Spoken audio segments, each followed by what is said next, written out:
Okay, so as you see, we have a progression of the project that I'm working on, which is codenamed FeBeTouch and the FeBeTouch pad. And it's basically a mouse created for people with arthritis, and that's because the mouse is pretty big. And as you will see, you have a pretty strong grip on your device. And the most significant part about this development is I would like to make it touchscreen. So this little piece would be touchscreen.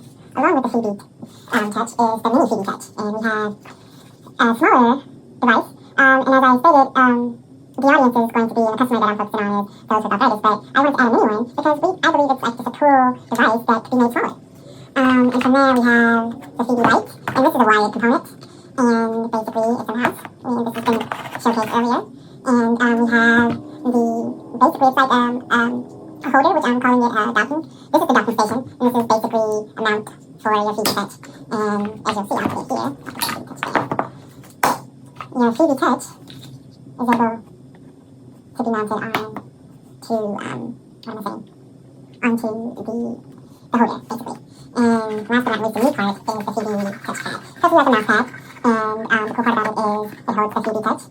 So when you're not working in your traveling or you're walking on campus, you can get your FeBeTouch like portable. It's portable, and then here on the top, it's just moving around. So that's the new component of our